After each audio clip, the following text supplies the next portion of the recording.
नमस्कार, बड़ी बहस में आपका स्वागत है। आपके साथ मैं हूं शिवपूजन झा। सियासत के पहरुए कहते हैं कि लोकतंत्र में जनता मालिक होती है, लेकिन 5 साल में एक ही बार ऐसा मौका आता है जब जनता मालिक होने की खुशफहमी पाल सकती है। और ये वो वक्त होता है जब जनता के नुमाइंदे होने का ख्वाब पालने वाले जनता तक पहुंचने की तमाम जुगत भिड़ाने लगते हैं। इनके तरकीब अलग अलग होते हैं, लेकिन मंशा एक जैसी होती है। बिहार के इस चुनावी साल में सियासी दलों ने अपने तरकीबें तय कर ली हैं, लेकिन सवाल तो यही खड़ा होता है, प्रचार के इस युद्ध में आखिरकार महारथी कौन साबित होता है।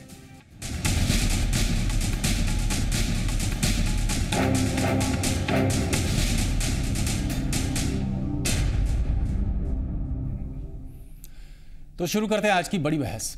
अब यह साफ हो चुका है कि प्रचार वार में बाजी मारनी है तो जनता के दरवाजे पर दस्तक देना होगा। वैसे भी चुनाव के वक्त ही सियासतदान मानते हैं कि जनता जनार्दन होती है, लिहाजा जनता के दरवाजे तक पहुंचने के लिए तरह तरह की तरकीबें अपनाई जा रही हैं। 3 तस्वीरें आप अपने टीवी स्क्रीन पर इस वक्त देख रहे हैं। पहली तस्वीर तांगा की है, जिस पर सवार होकर आरजेडी नेता जनता के दर पहुंचने की तैयारी में है। दूसरी तस्वीर बीजेपी खेमे की है, जिसने जनता के दरवाजे पर दस्तक देने के लिए खास रथ की रचना की है। बीजेपी का रथ 2 तरह का होगा, एक साधारण तो दूसरा हाईटेक। बीजेपी के रथ को रवाना करने के लिए 16 जुलाई को पार्टी के राष्ट्रीय अध्यक्ष अमित शाह पटना आ रहे हैं। और तीसरी तस्वीर जेडीयू की है, जिसने जनता के दरवाजे पर दस्तक देना शुरू कर दिया है। जेडीयू नेता हर रोज दस्तक देकर ये बता रहे हैं कि बिहार में विकास के लिए नीतीश से बेहतर विकल्प नहीं है। जाहिर है, चुनाव से पहले जनता के सामने अपनी दावेदारी पेश करने के तमाम तरीके आजमाए जा रहे हैं और सियासी दलों में भिड़ंत भी इस बात पर ही हो रही है कि उनका तरीका ही कारगर साबित होगा। हर क्षेत्र में और हर वर्ग में ये सारे रथ जाएंगे। पार्टी के मंडल के और बूथ स्तर के कार्यकर्ता राष्ट्रीय जनतांत्रिक गठबंधन के सभी दलों के स्थानीय नेताओं और कार्यकर्ताओं के साथ कदम से कदम मिलाते हुए इन 160 रथों के माध्यम से बिहार के गांव-गांव, बस्ती-बस्ती, टोले-टोले और हर वार्ड में संपर्क करेंगे।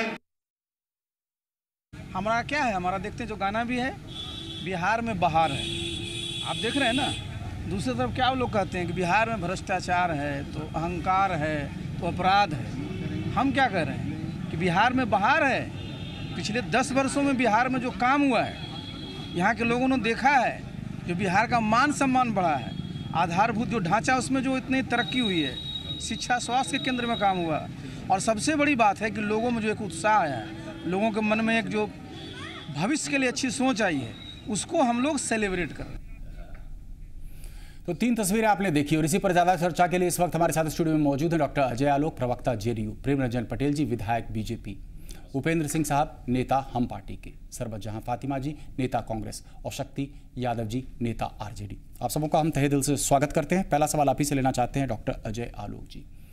एक एडवर्टाइजमेंट प्लेज, कहीं ना कहीं आपको नहीं लग रहा है कि आप इमिटेट करने की कोशिश कर रहे हैं जो कुछ भी लोकसभा चुनाव के पहले हुआ भाजपा ने किया? आप पहले आरोप लगाते थे, अब उसी के ढर्रे पर चल रहे हैं। कौन से ढर्रे की बात कर रहे हैं शिवपूजन जी? जिस कार्यक्रम में भी आप मुख्यमंत्री को दिखा रहे थे, ये अपने आप में अनूठा कार्यक्रम है, घर घर दस्तक। इस लक्ष्य के तहत हमारा हर कार्यकर्ता 10 घरों में खुद दस्तक देगा, पूछेगा कि माननीय मुख्यमंत्री जी के कार्यकाल से आप प्रसन्न हैं कि नहीं, आगे के लिए आपकी कोई सुझाव है तो हमें दीजिए। उसको नोट करेगा, ऑडियो बनाएगा और वो जाएगा। ये तो पार्टी का कार्यक्रम हो गया, यानी फीडबैक भी लेंगे आप। बिल्कुल, ये पार्टी का कार्यक्रम हो गया। ये अपने आप में अनूठा कार्यक्रम है। 10 लाख कार्यकर्ता, 1 करोड़ घर, हर रोज दिन 10 घर में दस्तक देना है। तो ये तो पार्टी का कार्यक्रम है, अनावरत जनता से जुड़ने का एक अभियान है। और दूसरा कार्यक्रम बिहार सरकार का है, जो पूरी दुनिया में अनूठा कार्यक्रम है, क्योंकि आज तक ये काम किसी सरकार ने नहीं किया। जो मिशन 2025 बिहार है, उसके तहत हम सीधी 4 करोड़ लोगों से संवाद बनाने जा रहे हैं। उसमें भी ऑडियो विजुअल रिकॉर्डिंग की जाएगी, उसमें भी फीडबैक लिया जाएगा कि 10 सालों में जो कार्य हुआ और अगले 10 सालों में क्या क्या होना चाहिए, ये जनता के सुझाव, उसके अनुसार आगे की पॉलिसी बनेगी। ये कोई हमारे पार्टी का कार्यक्रम नहीं है, ये सरकार का कार्यक्रम है। कोई भी दल चाहे इसे अपना सकता है। तो हम तो जनता से जुड़ने का काम कर रहे हैं, जुड़े हुए भी हैं और जुड़ने का प्रयास कर रहे हैं। तो ये इमिटेशन की बात तो इसमें नहीं है, लेकिन इमिटेशन भारतीय जनता पार्टी कर रही है। क्योंकि हम तो अगर मान लीजिए एक सरकार की तरफ जा रहे हैं तो हम अपने उपलब्धि जानना, जो हर चुनी हुई सरकार को ये स्वतंत्रता होती है कि वो चुनाव के वक्त जनता के बीच में जाके अपनी उपलब्धि बताए। हर रूलिंग पार्टी को ये स्वतंत्रता होती है कि वो जाके जनता से और कनेक्ट करे। हम वो काम कर रहे हैं। भारतीय जनता पार्टी ने ये रथ क्यों उतारे हैं, ये तो उनको जवाब देना चाहिए। ना वो सरकार में है, ना सत्ता में है, बहुत वक्त है हमारे पास, नहीं ना सरकार में ना सत्ता में है। क्यों, क्या किस बात के लिए रथ उतारा है? 15 महीने में जो भी एक भी वायदा पूरा नहीं किया, ये बताने के लिए रथ नाम दिया है। परिवर्तन किस चीज का परिवर्तन करेंगे? इनका मन का परिवर्तन हो गया कि 15 महीने में जो भी वादा किया पूरा नहीं किया, परिवर्तन मन हो गया है, अब हम पूरा करेंगे। फिर से एक झूठा वादा। प्रेमरंजन पटेल जी, देखिए शिवपूजन जी, अब ये अनुकरण कर रहे हैं, भारतीय जनता पार्टी का अनुकरण कर रहे हैं। आपको मालूम होगा कि भारतीय जनता पार्टी ने सदस्यता अभियान चलाई थी और मिस कॉल के माध्यम से सदस्य बनाया था। उसमें पूरे देश में लगभग 12 करोड़ लोग सदस्य बने हैं। और आप कह सकते हैं कि सुन लीजिए, दुनिया की सबसे बड़ी पार्टी जो चीन की कम्युनिस्ट पार्टी थी, अभी आंकड़ा जो है से 1 करोड़ का जो परिवार, वो आपके राष्ट्रीय अध्यक्ष का बयान था। उन्होंने ठीक कहा 11 करोड़ 12 करोड़ बने हैं, और दूसरा जो आंकड़ा जो 4-5 लोग बने हैं एक ही फोन से बने हैं, उसका आंकड़ा नहीं आया है, इसलिए मैंने कहा कि 12 करोड़। चलिए वो हमारी चर्चा का विषय, लेकिन और दुनिया की सबसे बड़ी पार्टी बन गई है। बिहार में भी हमारा बिहार में भी हमारा जो लक्ष्य था 90 लाख सदस्य बिहार में बने हैं। और उस जो सदस्य बने हैं उनके यहाँ महासंपर्क अभियान, हमारे कार्यकर्ता जा रहे हैं, उनसे संपर्क करें। जो सदस्य बने हैं वो तो मिस कॉल कर करके बने हैं, लेकिन उनसे संपर्क का अभियान, महासंपर्क अभियान हमारा चलाया जा रहा है और घर घर जा रहे हैं। ये सारे जो दस्तक के कार्यक्रम है या ये सरकार के कार्यक्रम जो बढ़ चला बिहार, ये तमाम जो है से हमारा देखा देखी कर रहे हैं, हमारे जो है से अनुसरण कर रहे हैं। आपको याद होगा कि लोकसभा के चुनाव में भी हमने रथ निकाला था और उसकी लगातार निंदा कर रहे थे। उसके लगातार तो आपने पहले भी बहुत निकाला था, लालू जी ने कुछ रथ को रोक भी दिया था। लोकसभा के चुनाव में हमने हर विधानसभा में रथ को भेजा था और फिर हमारा जो है से ये रथ निकलने का पहले से बना हुआ था। हमारे जो है से अनुसरण करते हुए और ये राज्य सरकार के पैसे से बढ़ चला बिहार और ये रथ निकाले हैं सभी विधानसभा के क्षेत्रों में, सरकारी पैसे से ये अपना प्रचार कर रहे हैं, चुनाव प्रचार कर रहे हैं, ये काम कर रहे हैं। लेकिन उसके बावजूद इनके ऊपर जनता का विश्वास नहीं हो रहा है। जनता विश्वास उस पर भी आएंगे, उस पर भी आएंगे। मिशन 2025 पड़ताल करेंगे, उस मिशन बिंदु पर भी हम पड़ताल करेंगे।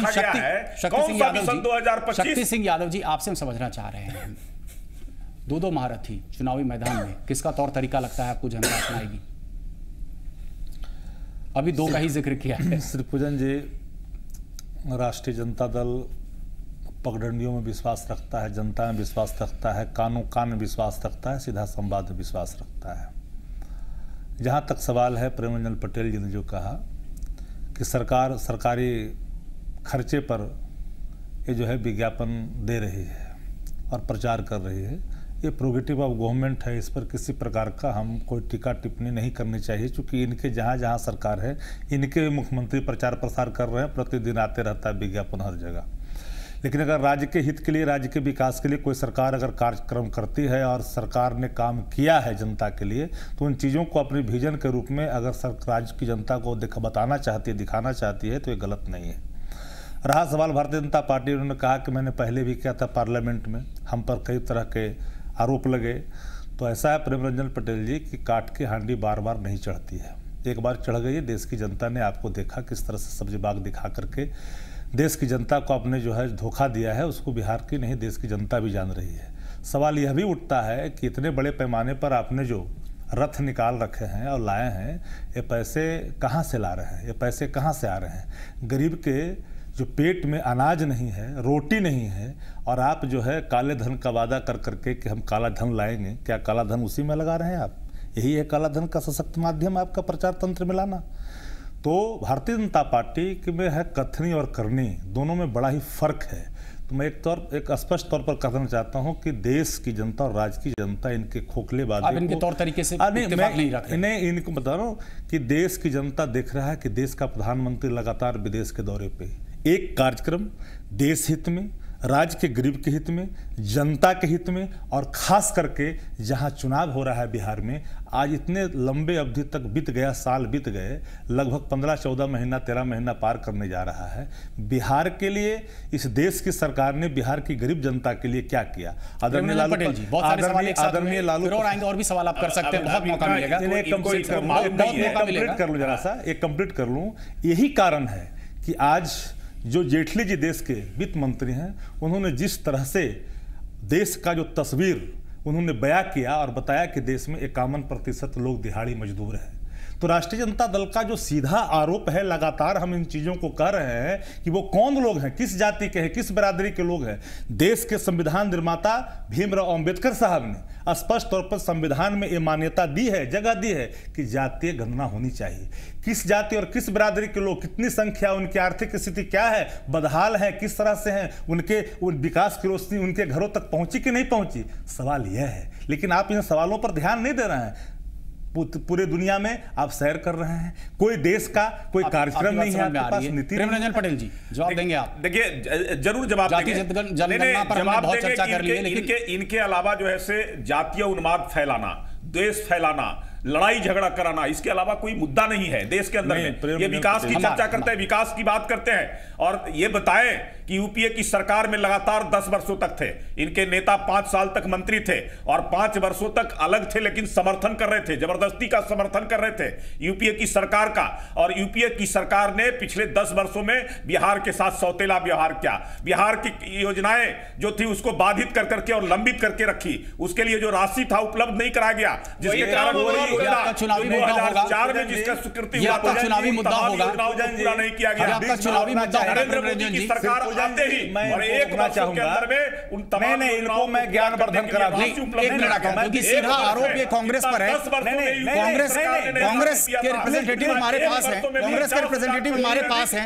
शरबत जी से ही पूछ लेते हैं। शरबत जी, जो आरोप भाजपा ने लगाया, आप सफाई देना चाहेंगे? आप पे भी हम आते हैं, लेकिन पहले मौका लाजमी है कि कांग्रेस को पहले बोलने का हक दें। के लिए बता दूं कि आपको कौन सी योजनाएं लंबित थी इस बिहार में, बिहार के बच्चा जानता था कि जब आदरणीय लालू प्रसाद जी यूपीए गवर्नमेंट में थे तो राज्य की सरकारें झोला लेके जाती थी और बोरा लेकर के आती। एक मिनट, आपने कहा, एक मिनट प्रेम, बिहार एक मिनट, ये कह रहे, आपने क्या दिया? झोला लेके जाते थे, बोरा भर के आते थे। हम पूछना चाह रहे हैं शरबत जहां आपसे, क्या ऐसी स्थिति थी कि झोला लेके जाते थे और बोरा भर के आते थे? हालांकि ये चर्चा का विषय आज नहीं है, लेकिन फिर भी चूंकि अहम मुद्दा उठा है। कई सारे सवाल मेरे भी पाले में आ गए हैं जिसका मुझे जवाब देना पड़ेगा। जी, निश्चित रूप में। 10 पीछे यूपीए, कांग्रेस लेड यूपीए सरकार में करीब 2 लाख करोड़ रुपए बिहार को दिया गया। बिहार में 23 साल 24 साल से कांग्रेस की सरकार नहीं है। उसके बावजूद बिहार के लिए कांग्रेस पार्टी कितनी ज्यादा चिंतित है या कमिटेड है कांग्रेस अध्यक्षा श्रीमती सोनिया गांधी की उन्होंने बगैर भेदभाव किए हुए 2 लाख करोड़ रुपए दिए, जिसका सदुपयोग श्री नीतीश कुमार जी ने किया। साल को आप अगर हटा दें, उसके बाद तो मुख्यतः आप कार्यकाल में रहे हैं किसी न किसी तरीके से। शिवपूजन जी, बात को पूरी होने दे। सदुपयोग किया जिसका आज नजारा दिखने को मिल रहा है। अभी इसके पहले मुझे याद है, मैं 2010 की रैलियों का जिक्र करता हूं, राहुल गांधी हो, मनमोहन सिंह की रैली हो, मैंने चूंकि उन रैलियों को अटेंड किया है, खासतौर से ये कहते थे केंद्र पैसा देता है, राज्य सरकार उस पैसे का इस्तेमाल नहीं करती है। बिल्कुल, मैं आपको बता रहा हूं, ये उनके भाषणों में खास तौर से बहुत एम्फसाइज किया जाता था, एक एम्फैटिक असर्शन होता था जब वो ये कहते थे राज्य सरकार उन पैसों का इस्तेमाल नहीं कर रही। शिवपूजन जी, पहले बात को पूरी होने दे। मैंने ये कहा कि बगैर भेदभाव किए हुए 2 लाख करोड़ रुपए दिए गए, ठीक है। उसके बाद जब ये उड भी प्रधानमंत्री आकर के प्रचार करते थे तो इन्होंने कहा था कि जब हम फुल फ्लेज आ जाएंगे, फुल मेजोरिटी के साथ मेरी सरकार बनेगी, तो सरकार के बनते ही हम बिहार को स्पेशल स्टेटस का दर्जा देंगे। क्या दिया इन्होंने? किस तरह से कटौती करी है? नीति आयोग के जरिए करीब 50% योजनाओं को बंद कर दिया गया, जिसका डायरेक्ट असर बिहार पे पड़ रहा है, जैसे मनरेगा या इंदिरा आवास योजना या इस तरह की कल्याणकारी योजनाएं जितनी भी थी सबको बंद कर दिया गया। प्रचार प्रसार की बात कहें, जिस प्रचार प्रसार की बात इन्होंने कहा कि हमने पार्लियामेंट के टाइम में भी किया था, वाकई इन्होंने किया था, बहुत हाईटेक तरीका इस्तेमाल किया था, देश के लोगों को गिरवी रख करके जिसकी अदायगी ये कर रहे हैं अडानी अंबानी के तहत जो आज सारी योजनाओं आपको नहीं लग रहा नीतीश जी भी इमिटेट कर रहे हैं, कॉपी कैट बन गए नीतीश जी, जिस तरीके से वो प्रचार मैदान में उतरे? जो पार्टी सरकार में होती है वो अपने सरकार के कार्यक्रमों का जरूर लोगों तक पहुंचाती है कि हमने ये काम किया है। अगर बहुत सारे गांव में भी कटाव हो रहा है, वहां पर काम की जरूरत है, वहां पर कोई काम नहीं हो रहा है। आप रथ उतार रहे हैं, चाहे भाजपा हो चाहे जदयू हो, छत्तीसगढ़ में नहीं। लेकिन एक पर्सपेक्टिव लेना यहाँ पर लाजमी है, हम का भी। उपेंद्र सिंह साहब, आपने चर्चा सुनी, आपकी टिप्पणी चाहिए। मेरी टिप्पणी तो ये है कि आप अभी बताए कि रथ की बात जी या और उनके दस्तखत की बात, तो हर राजनीतिक पार्टियां जब चुनाव आती है तो स्वाभाविक रूप से लोगों के यहाँ पहुँचने के लिए अपने अपने तौर तरीके अपनाते हैं। वो लोग कर रहे हैं, इसमें तो कोई बात है नहीं। तो इसीलिए हम जानना चाह रहे हैं महारथी कौन होगा? महारथी तो निश्चित रूप से एनडीए के लोग होंगे। हम लोग इस बार चुनाव जीतेंगे। आज से चंद महीने पहले नहीं बोलते जो अभी महागठबंधन के शिवपूजन जी, आज से चंद महीने पहले नहीं बोलते थे आप कि महारथी कौन होगा, तब तो महागठबंधन है तो कैसे नहीं बोलेंगे? महागठबंधन के सामने आज ये लोग मुद्दा विहीन हो गए हैं। इन लोगों के पास कोई मुद्दा नहीं है। ये लोग जनता को गुमराह कर रहे हैं जी। आज जातीय जनगणना की तो आपको लगता है किसी न किसी तरीके से जब ये रथ तकरीबन 800 गांव में हर रोज भ्रमण करेंगे, भाजपा का रथ 160 ऐसे रथ हैं, जीपीएस से लैस हैं, एलसीडी टीवी से लैस हैं, तकरीबन 1.5 लाख रुपया खर्चा हुआ है एक रथ के बनाने में। 5 लाख 120 mm का एलसीडी स्क्रीन है। मैं अभी शक्ति जी की इस बात का जवाब बाबू दे रहा हूं कि इन लोगों के पास कोई मुद्दा नहीं है। ये लोग जो है, ये लोग आज पुनः इस राज्य की जनता को 1990 की स्थिति में ले जाना चाहते हैं। आज जातीय जनगणना की बात ये उठा रहे हैं। नहीं, वो तो दिखा था लालू जी जब राजभवन जाने वाले थे, जाम में इस कदर फंसे कि उनको जो है उनको सिक्योरिटी जो है उस गाड़ी में जाना पड़ा। खैर, लेकिन यहाँ पर समझना चाहते हैं, यहाँ पर डॉक्टर अजय आलोक जी, यहाँ पर हम आपके पास आना चाहते हैं। मुद्दे बहुत सारे इन्होंने ये तमाम रथों को उतार कर, क्या आपको लग रहा है कि मुद्दे से भटकाने की कोशिश हो रही है? देखिए, भारतीय जनता पार्टी के पास मुद्दा ही नहीं है। सवाल मैं भाजपा से भी करना चाह रहा हूं और आपसे भी करना इनके पास मुद्दा ही नहीं है। 15 महीने की अपनी मुद्दा तो इन्होंने कहा, 15 महीने मुद्दा मैं बताता हूं। इन्होंने ये कहा है लालू के जंगल राज के कार्यकाल की हम चर्चा करना चाह रहे हैं, आम जनता को बताना चाह रहे हैं, और पार्टी से जुदा होने के बाद यानी कि भाजपा और जदयू में जब से संबंध विच्छेद हुए हैं उसके बाद से कार्यकाल, ये जनता को दस्तक देंगे और बताएंगे। इसमें क्या हुआ? ऐसा है कि दस्तक तो हमने देना शुरू कर दिया जी। अब इनका जो काम है, सबसे पहले तो जनता इनसे पूछेगी कि 15 महीने पहले आपने वादा किया था, उन वादों का क्या हुआ। अब मैं आपको दूसरी बात आज पूछना चाहता हूं। मैं आपके माध्यम से जनता ये नहीं पूछेगी कि जिसके खिलाफ हमने वोट दिया था आज आप उसके साथ सत्ता में काबिज हैं, ये सवाल नहीं करेगी जनता। एक साल देख लिए जनता ना, एक साल नहीं, जनता ने कानून का राज था, कानून का राज है और कानून का राज रहेगा। 2013-16 जून के बाद से आज तक जनता ये देखते आ रही है जी। सारे उदाहरण आपके सामने, मुझे बोलने की जरूरत नहीं है। लेकिन मेरा एक प्रश्न था, उसमें भी कानून का राज था, मानते हैं आप? मांझी जी के कार्यकाल में, मांझी जी के कार्यकाल में भी कानून का राज था। कहीं ना कहीं कानून का राज। वक्तव्य इस तरीके के आ रहे थे कि कानून जो है बहुत तेजी से जो है वो नोज डाइव कर रहा है, व्यवस्था गिरी थी, इसमें कहीं शक नहीं है। आप लोग रोज दिन मुझे बुलाते थे और करते थे। एक सवाल और बहुत संक्षेप में, अरे आप ये बताइए, मांझी जी का आपने चर्चा उठाया, आप ये बताइए मांझी जी के सबसे बड़े क्रिटिक कौन थे मांझी जी के मुख्यमंत्रित्व काल में? रोज दिन पानी पी पी के गाली देते थे सुशील मोदी, नंद किशोर यादव, प्रेम रंजन पटेल आपके स्टूडियो में बैठ के मांझी जी को कितनी गालियां दी उन्होंने। और आप डिफेंड करते थे, आलोक जी, मैंने क्यों ये सवाल आपसे पूछा? आलोक जी, मैंने सवाल इसलिए पूछा, हम ये जानना चाह रहे हैं, जब आज आप दस्तक कार्यक्रम में जा रहे हैं, आप 10 साल का लेखा जोखा जनता के सामने बताना चाह रहे हैं, क्या आप उसमें भाजपा को पूरी तरह से दरकिनार करके बताना चाह रहे हैं? स्वाभाविक है, भाजपा हमारे साथ है कहां? नेतृत्व किसका था?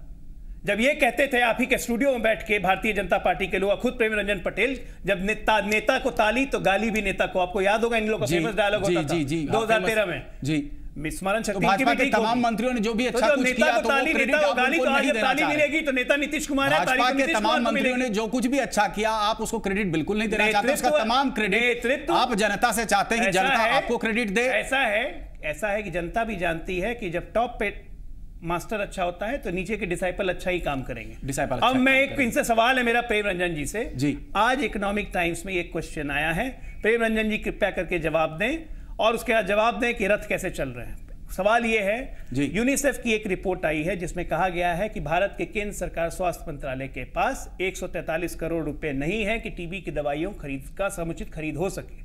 साथ के साथ एक और पैरेलल रिपोर्ट निकली है कि स्वच्छ भारत अभियान के लिए 94 करोड़ रुपए भारत सरकार ने खर्च किए 4 महीने में जी। आप ये बता देना प्रेम रंजन जी कि क्या जरूरी है, टीबी की दवाई खरीदना गरीब गुरबों के लिए या स्वच्छ भारत अभियान 92 करोड़ या स्वच्छ भारत अभियान नहीं करेंगे तो टीबी और लोगों को हो जाएगा। लेकिन प्रेम रंजन पटेल जी आप जवाब दे सकते हैं छोटे से ब्रेक के बाद, तब तक आप समझो लीजिए कि क्या कहना है।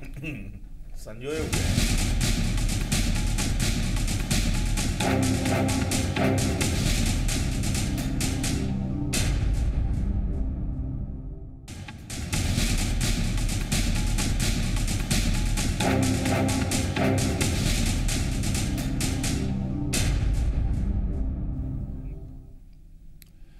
तो ब्रेक के बाद एक बार फिर से बड़ी बहस में आपका स्वागत है। डॉक्टर जयलोक जी, हम आपसे समझना चाह रहे हैं, अलग अलग तरीके के रथ उतर रहे हैं, संपर्क साधा जा रहा है जनता से, महारथी कौन निकलेगा? देखिए, इसमें महारथी निकलने की बात नहीं है, सबके रथ उतर रहे हैं, सब कोई जनता से संपर्क साध रहे हैं, लेकिन सबका मकसद क्या है? फिर से क्या झूठा वादा करके वोट ले लेना या वैसे संपर्क करना जो जाके बताएं कि हमने ये काम किया है इसलिए आप हमको वोट दीजिए? दोनों में बहुत अंतर है, बात समझिए। एक आदमी कह रहा है कि हम ये कर देंगे, हम ये कर देंगे, हम ये कर देंगे, वो आदमी ने 15 महीने पहले वही बात की थी।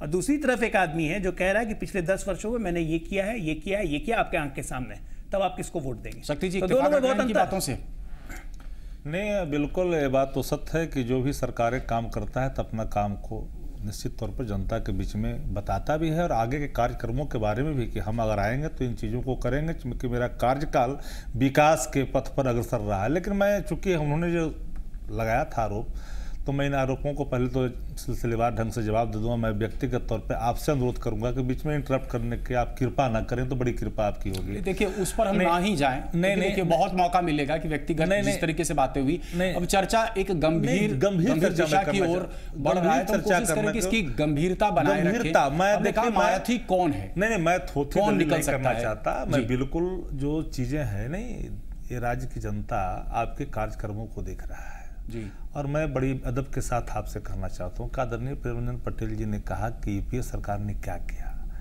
जो सामने है साच को आज किया। बिहार का प्रत्येक डिस्ट्रिक्ट बैकवर्ड डिस्ट्रिक्ट घोषित किया गया, रघुवंश बाबू ग्रामीण विकास मंत्री थे। देश के तत्कालीन ग्रामीण विकास मंत्री जो वेंकैया नायडू थे, पूरे बिहार, सुन तो लीजिए, नहीं बता, घोषणा कर देना, घोषणा नहीं हुई है, क्या लागू ही है। उसके चलते प्रत्येक राज्यों को 20 से 22 करोड़ रुपए प्रत्येक जिलों को आना शुरू हुआ। आप तो सुन तो लीजिए। और बैकवर्ड रीजन ग्रांट जो फंड बना, उसका लाभान्वित ये राज्य हुआ, बिहार हुआ। रेलवे के बड़े प्रोजेक्ट जो आज बिल्कुल काम कर रहे हैं, दरियापुर में शुरू हो गया प्रोडक्शन। आप मढ़ौड़ा से लेकर के मधेपुरा का जो कारखाना है, पैसे के बाट जो रहे हैं। आदरणीय देश के प्रधानमंत्री जी जो पूरे दुनिया का सैर कर रहे हैं, कृपा कर करके बिहार के विकास में जरा सा भी आपने अगर वादा किया था, हम नहीं वादा किया, वादा उन्होंने किया कि अगर मैं आऊंगा तो विशेष राज्य का दर्जा दूंगा, विशेष पैकेज। तो प्रेम रंजन जी, सवाल तो वही है कि जनता रथ तो जाएगी 800 गांव में संपर्क साधेंगे, जनता पूछेगी, उन सभी सवालों का जवाब पूछेगी कि आपने जो नौकरी का वादा किया, आपने जो रोटी का वादा किया, खुशहाली का वादा किया, 6 दिन का वादा किया, और आपने कहा कि 25 ईयर्स नीडेड। आप कह रहे 25 साल लगेगा, उसका खंडन कर दिया है कि अमित शाह जी ने ऐसा कभी नहीं। अरे मैं दिखा देता हूं, मैं कोई अपने से नहीं, इनका प्रेमरंजन जी से पूछ लेते हैं, मैं दिखा देता हूं। 25 साल लगेंगे, नहीं, इसलिए आपको चुप रहना पड़ेगा कि 25 साल लगेंगे अच्छे दिन आने में, जब पंचायत से लेकर के देश तक का देख लिए आपको पूरा 15 साल की जनता, बिहार की जनता, तो आप जंगल राज कर रहे हैं। अगर गरीबों को और भी समझने की आवश्यकता है, आदरणीय बिहार में अच्छे दिन कौन ला सकता है, गरीबों कौन लाएगा, वही तो होगा महारथी। तो इस बिहार की जनता को बिहार में अच्छे दिन कौन ला सकता है, कौन लाएगा, वही तो होगा महारथी। बिहार में अच्छे दिन अच्छे ला सकते हैं, आ चुके हैं, बिहार के अच्छे दिन आ चुके हैं और बिहार के आने वाले दिन भी अच्छे रहेंगे। और हमने हमारा गाना भी सुन लीजिए, बिहार में बहार है नीतीश कुमार है, बिहार में बाहर है नीतीश कुमार। ऐसा है, ठीक। प्रेम रंजन जी चलिए शिवपूजन जी, अब इसको पूरा बिहार को 3 चरण में लेंगे। 1990 से पहले भी जो ऐसे पहले छोड़ दीजिए कांग्रेस ने क्या किया, और उसका 1990 से आप लेंगे 2005 तक की जो सरकार थी, और जिस सरकार ने जो है बिहार के साथ क्या किया, बिहार की क्या स्थिति थी, कौन सी स्थिति, यही स्थिति पर चर्चा सुन लीजिए। मैं आपके समय में चुप था, मैं कुछ नहीं बोल रहा था, सुन लीजिए। यही नीतीश कुमार जी ने कहा था उस समय, बिहार के लोगों के सामने वायदा किया था कि न्याय के साथ हमारी सरकार बनेगी, हम कानून का राज स्थापित करेंगे, हम आतंक राज से मुक्ति दिलाएंगे, न्याय के साथ विकास करेंगे। कौन लोग आतंकी लोग थे जिनसे आप आतंक राज से मुक्ति दिलाने का काम करते थे?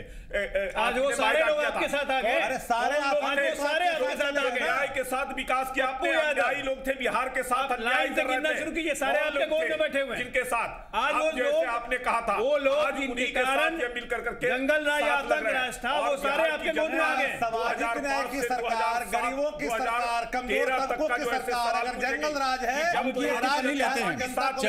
तब बिहार में क्या हो रहा था? थोड़ा सा दिशा मोड़ते हैं, थोड़ा सा दिशा मोड़ते हैं। उपेंद्र सिंह साहब, उपेंद्र सिंह साहब, एक मिनट। 3 सवाल बिहार की जनता पूछेगी जब जाए। प्रेम रंजन जी, एक सवाल और एक सेकंड। कॉमनल जिस तरह से सरकार से हटने के बाद बिहार में जिस तरह से कॉमनल दंगे लगातार आप भड़का, यही आपके पास मुद्दा है, इसके अलावा कुछ नहीं है। नहीं तो सरकार आखिर किसकी है? सवाल तो ये भी है कि सरकार आखिर किसकी है? एक मिनट मैं रोक रहा हूँ। उपेंद्र सिंह साहब, आप तक मेरी आवाज आ रही है, आपसे हम समझना चाह रहे हैं। एक छोटे से कार्यकाल के लिए ही सही जीतन राम मांझी जी भी सत्ता पे काबिज थे। आज जब नीतीश कुमार दस्तक कर रहे हैं, जब दस्तक दे रही है, आपको लगता है कि पार्टी के लिए लाजमी है कि वो आपके भी कार्यकाल का हिसाब किताब जनता को समझाए? टीका लगा रहे थे। एक मिनट शक्ति जी, सवाल ही वो ना सुन पाए। हमने कहा क्या जो जीतन राम मांझी जी का कार्यकाल था उसका भी हिसाब किताब देना चाहिए नीतीश जी को? ये हमसे पूछा जा रहा है? जी आप ही से पूछा जा रहा है। जी निश्चित रूप से तो कौन देगा। नीतीश जी एक मोहरा के रूप में जीतन राम मांझी को बनाए थे मुख्यमंत्री के रूप में। वो दलित का सम्मान थोड़े किए थे, उन्होंने तो सिर्फ इसलिए बनाया था कि एक सीधा साधा इंसान बिहार के मुख्यमंत्री की गद्दी पर बैठा दिया हूं, रबर स्टाम्प के रूप में काम करेगा। और जब जीतन राम मांझी ने जब काम करना शुरू किया, आप सब पूरे बिहार की जनता जानती है कि बहुत सीधे साधे आदमी को जिलेबी किसने बना दिया? उपेंद्र जी, उपेंद्र जी सीधे साधे आदमी को जिलेबी किसने बना दिया? कहिए ना कि भारतीय जनता पार्टी की संगत में आ गए थे। जितने फैसले थे उन फैसलों को भारी ये क्यों नहीं कहते रहे आलोक जी? नहीं तो आपको लगता है सिंह साहब, आपको लगता है कि ये निर्णय नीतीश जी का ये बूमरैंग कर सकता है? आप ही के पास आएंगे तुरंत। इनसे एक छोटी टिप्पणी लेने के बाद मैं आपके पास आ रहे हैं शर्मा जी। समाज के प्रेमनंदन पटेल जी एक मिनट।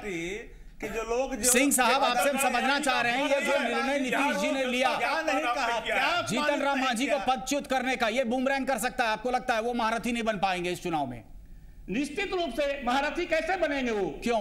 नीतीश कुमार जीतन राम मांझी जी ने कहा था उपेंद्र जी मैं जीते जी भाजपा में नहीं जाऊंगा, ऑन रिकॉर्ड। आज कहां चले गए? वो बनाएंगे।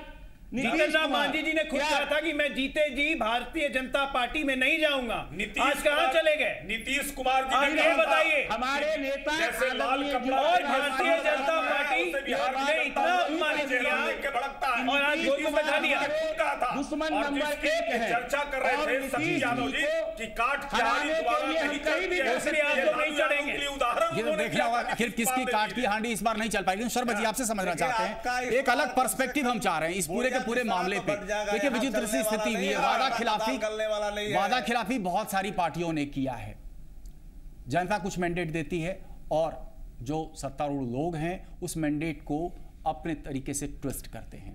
आपको क्या लग रहा है, जीतन राम मांझी जी का प्रकरण या लालू प्रसाद यादव जी का साथ आना, ये किसी न किसी तरीके से डैमेजिंग हो सकता है महागठबंधन के लिए, या आपको लगता है कि 15 महीने में जितने भी वादे किए गए थे नरेंद्र मोदी जी के द्वारा उसको पूरा नहीं किया, ये बुमरैंग कर सकता है उसके इसमें कौन सा पलड़ा भारी आपको? देखिए शिवपूजन जी, नरेंद्र मोदी जी जब आए थे यहाँ भी प्रचार करने के लिए या पहले भी, तो उनका 4 मुद्दे थे, भ्रष्टाचार, बेरोजगारी, महंगाई और क्या था, भ्रष्टाचार, महंगाई, बेरोजगारी और एक और कुछ था आलोक जी, इतने मुद्दे थे। हाँ, काला धन, एक मिनट शिवपूजन जी, काला धन, ये चारों में से कोई एक भी इन्होंने जर्रा बराबर भी पूरा करने का या आश्वासन भी उसको बढ़ाने का, कांग्रेस नर्वस नहीं है, कांग्रेस बहुत ही शांत तरीके से सारे तमाशे को देख रही है। 60 पटेल जी, शिवपूजन जी, 60 साल का जो कांग्रेस का किया धरा है ना, उसी का ये रोज फीता काटते हैं और बहुत गर्व से कहते हैं कि हमने ये कर दिया, हमने वो कर दिया। इनको जरा भी कहने में शर्म नहीं आती है, इस लफ्ज को इस्तेमाल करते हुए मुझे शर्म आ रही है, लेकिन इनके बोलने पे मुझे कहना पड़ रहा है कि पीछे 15 महीने में इन्होंने क्या किया है पूरे बिहार।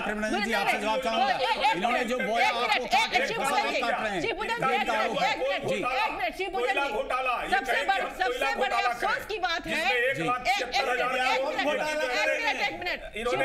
लोगों का लूटने का काम किया था। एक मिनट, प्रधानमंत्री और मुख्यमंत्री किसी कास्ट का नहीं होता है, वो किसी स्टेट का होता है या किसी देश का होता है। ये जातिवाद की जो बात करते हैं, ये जातिवाद का चलन कौन चलाया है? नरेंद्र मोदी बैकवर्ड प्रधानमंत्री होगा और जीतन राम मांझी जी को दलित का अपमान किया, ये सिलसिलावार। अच्छा, ये भाजपा में आपको दिख रहा है, ये आपको महागठबंधन में नहीं दिख रहा? भाजपा में दिख रहा है कि भाजपा ऐसा कर रही है, महागठबंधन में दिख रहा है क्या? घोटाले की बात ये करते, ताश के पत्ते की तरह इनका जिस तरह से महल बनाया हुआ है, ताश के पत्ते की तरह विदिन 15 मंथ गुजर गया है। 15 मंथ के अंदर में ताश के पत्ते की तरह इनका महल न ढह गया तो फिर आने वाली जनता भी देखेगी, हम भी इसी चैनल पे बैठ के डिस्कशन करेंगे जो इनके यहाँ शुरुआत हो गया हुआ, क्योंकि इन्होंने इतने बड़े पैमाने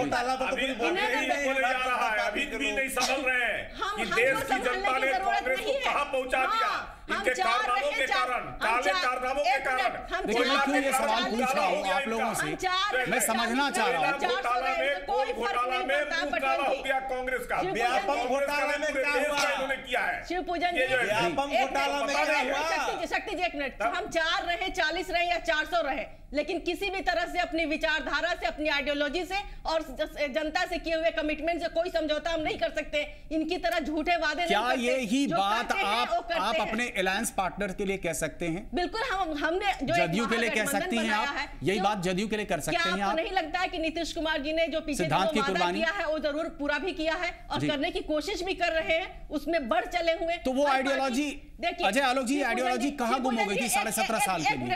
आइडियोलॉजी गुम नहीं हुई थी। फिर आइडियोलॉजी में परिवर्तन हुआ। हमने भारतीय जनता पार्टी के साथ गठबंधन किया था, जो कि लाल कृष्ण अडवाणी और अटल बिहारी वाजपेयी और दीनदयाल उपाध्याय के सिद्धांतों पे चलती थी, जिसपे कंटेंशियस मुद्दों को हमने अलग कर दिया था। और भारतीय जनता पार्टी मुद्दे जैसे एक दो बताएं। आर्टिकल 370, राम मंदिर, ये तमाम ऐसे मुद्दे थे। राम मंदिर का मुद्दा तो बहुत पहले से उठाया था इन्होंने। सुन लीजिए, गोधरा कांड भी बहुत तीनों पहले मुद्दे अलग रोके हमने भारतीय जनता पार्टी के साथ में थे हम। लेकिन जब ये नियो बीजेपी का फॉर्मेशन हुआ, नियो बीजेपी जी, जिसका मुद्दा कंप्लीटली अलग था। इनका मुद्दा देखिए सेकुलर या कम्युनल ऐसा नहीं है कि नियो बीजेपी के फॉर्मेशन के साथ साथ ही एक अरमान भी कहीं पनप रहा था खुद प्रधानमंत्री बनने का। सुन लीजिए, 1 मिनट सुन लीजिए जी। इनका मुद्दा कोई कम्युनल सर्कुलर नहीं था। इनका मुद्दा बहुत ज्यादा डिवाइसिव है। इनका मुद्दा है उग्र हिंदूवाद वर्सेस उदार हिंदूवाद। बिल्कुल, आप ये समझिए, ये मुसलमानों को तो इनको पता है, मुसलमान तो इनको वोट ही नहीं देंगे, लेकिन जानबूझ के ये इस तरह से बात करते हैं, ये जानबूझ के उस उदार हिंदू पर चोट करते हैं, जो कि ये पता कब लगा उग्रवादी हिंदुवाद का समर्थक। ये पता लगा आपको गोवा के भाजपा के नेशनल एग्जीक्यूटिव के बाद? जैसे मैंने पहले बोला, गोवा में भाजपा के नेशनल एग्जीक्यूटिव के बाद ये पता लगा। पहले भी कहा कि चेहरा उजागर हो गया देश के सामने, बिहार की जनता के सामने। एक मिनट, वही बात बोल रहे हैं। मैं वो शुरू से बोल रहा हूं कि master rules the rules and the disciple follows. तो जब मास्टर आ गया सबसे ऊपर में जी, जो कि उदार हिंदूवाद वर्सेस उग्र हिंदूवाद करेगा, तो उस दिन हमारे रास्ते अलग हो गए। आज देश की लड़ाई ये नहीं है कि communal versus secular, Hindu versus ये तो कर दिया आपने, इसका जस्टिफिकेशन दे दिया, हिंदू वर्सेस उदार हिंदू, ये तो एक जस्टिफिकेशन अजय आलोक जी आपने दे दिया। दूसरा जस्टिफिकेशन आप नहीं दे पा रहे हैं कि 15 साल तक 17 साल तक 15 नहीं 17 साल तक तो भाजपा के साथ, लेकिन तकरीबन 2 दशक की जो दुश्मनी थी उसको जस्टिफाई जनता के पास कैसे करेंगे? इस सवाल का जवाब आप तैयार कीजिए, लेकिन इस ब्रेक के बाद आप जवाब दे सकते हैं। कोई जरूरत नहीं है, इस ब्रेक के बाद आप जवाब दे कोई जरूरत नहीं है। आपको याद दिला देता हूं।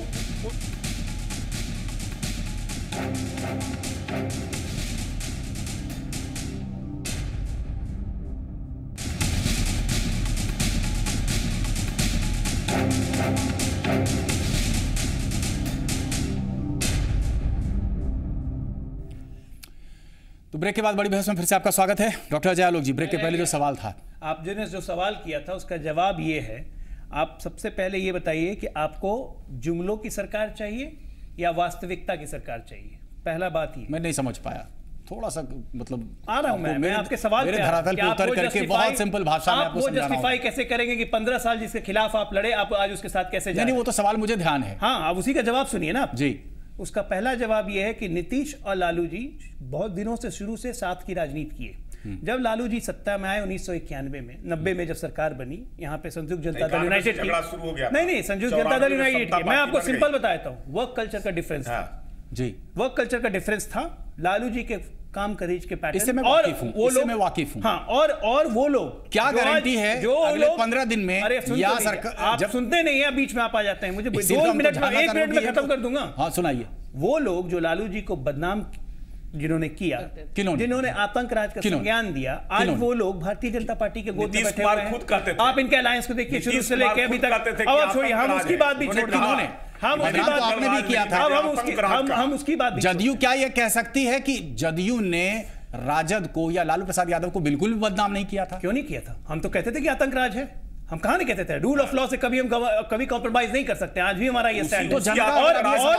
आरजेडी के साथ रहते हुए, अब आपसे ये सवाल करेगी, आरजेडी के साथ रहते हुए आप मुझे एक बार भी बताइए कि जहां पे राजनीतिक इंटरफेरेंस हुआ है किसी भी अपराधी के मामले में। अरे हमारे तो अपने एमएलए जेल में हैं, अगर जिस पे अपराध साबित हो जाएगा ये सरकार उसको नहीं छोड़ेगी। रूल ऑफ लॉ एस्टैब्लिश हो चुका है और हमेशा रहेगा। एक बात और बता दूं, पहिया आगे बढ़ जाता है ना तो बैक गियर विकास का पहिया नहीं लेता है। हम उस पे भी नहीं जा रहे। और मैं आपको अगर जनता आपसे ये सवाल पूछे तो आप जवाब क्या देंगे? जवाब जो आपको दे रहा हूं। क्या जवाब जो आपको दे रहा हूं? बीती बात थी, हमने आपको 17.5 साल तक यहाँ पे सरकार किसकी रहेगी? मंत्री कौन रहेगा? ये कहेंगे मैं क्या कह रहा हूँ, मास्टर 17.5 साल तक बरगलाया। हम आप पे सुनिए, हम क्या कह रहे हैं? Master rules the roost. मैं शुरू ये तीसरी बार ये लाइन में डिबेट में बोल रहा हूं जी। जब सरकार के मुखिया नीतीश कुमार रहेंगे तो सरकार नीतीश कुमार के हिसाब से चलेगी। ये अलग विषय है। आप किस बात पे आना चाह रहे हैं? इशू क्या है? सिर्फ हमारा इशू ये है कि जनता आपसे ये सवाल करेगी, क्या आपने जनता को 17.5 साल तक नहीं रहेगा तो आपको क्यों दर्द होने से पूर्व इतने अगर गठबंधन नहीं रहेगा तो इनको तो खुश होना चाहिए। मजबूरी की गठबंधन कैसे चलेगा? आपसे अगर जनता ये सवाल पूछती है कि जो नीतीश कुमार आंखों के तारा हुआ करते थे, वो नीतीश कुमार के खिलाफ आज आप बयानबाजी हम बिहार के हित के लिए आप नहीं सुन लीजिए पूजा जी, बिहार के हित के लिए, बिहार के विकास के लिए, बिहार को जंगल राज से मुक्ति के लिए नीतीश कुमार जी को हमने आगे किया था। हमारे नेता अटल बिहारी वाजपेयी ने कहा था नया बिहार नीतीश कुमार, लेकिन मुझे पता नहीं था कि नीतीश कुमार को ये जो है से स्थिति आज जो ऐसे होगी। जब नरेंद्र मोदी को प्रधानमंत्री बनाने की बात होगी तो वो केवल जो है से मुद्दों के आधार पर नहीं, नीतियों के आधार पर नहीं, सिद्धांतों के आधार पर नहीं, माने केवल इस आधार पर आपके हिसाब से नीतीश जी भी जलेबी हो गए, इसलिए उसको रोकने के लिए नीतीश जी भी जलेबी हो गए आपके हिसाब से। लेकिन उपेंद्र सिंह साहब यहाँ पर कुछ कहना चाहते हैं। उपेंद्र सिंह जी सवाल जी, अपनी बात को रखें। पूजन बाबू जी, मुझे यह कहना है कि आज अभी इस स्टूडियो में बैठ करके लोग भारतीय जनता पार्टी की बात कर रहे हैं जी, तो मैं ये पूछना चाहता हूं कि 25 साल के शासनकाल में पहली बात तो इन लोगों ने विकास के लिए क्या किया, दूसरी बात भारतीय जनता पार्टी की बात करते हैं कि सांप्रदायिक है, अछूत है, तो लालू यादव जी जब 90 में सत्ता में आए हैं, जरा शक्ति यादव जी को स्मरण दिलाइए कि वो भारतीय जनता पार्टी के सहारे ही आए थे और आज 17 साल तक नीतीश कुमार जी भारतीय जनता पार्टी के गोद में ही खेल करके इतने ओहदे तक पहुंचे हैं, तो आज जनता को क्यों बेवकूफ बना रहे हैं? जनता इस बार जो है वह बेवकूफ बनने वाली नहीं है, सारी बातें समझ चुकी है जनता। लालू प्रसाद जी का विकास, लालू प्रसाद जी का समाज रहेगा, और लालू प्रसाद जी का शासन यही था कि उपेंद्र सिंह जीतन राम मांझी के इर्द गिर्द परिक्रमा कर रहे हैं, यही लालू प्रसाद जी का सामाजिक न्याय था। जिनके आप शरीर में सटने से परहेज करते थे, छुआछूत मानते थे, उनके आप शरीर में जो है पैर तक चुम्बन करते हैं, यही है लालू प्रसाद जी का सामाजिक न्याय। चलिए जाते बहुत संक्षेप में टिप्पणी। महारथी आपको क्या लगता है, सिर्फ छोटे शब्दों में महारथी कौन निकलेगा? एक लाइन डॉक्टर अजय एक लाइन की बात बस जी, वास्तविकता की सरकार या जुमलों की सरकार? वास्तविकता की सरकार या जुमले की सरकार? प्रेमरंजन पटेल जी, प्रेमरंजन पटेल जी, करने वाली सरकार, जुमलों की सरकार को ऊंचाई देने वाली सरकार, नीतीश कुमार। और आपसे सरवत जी, आपसे पूछना चाह रहा हूँ,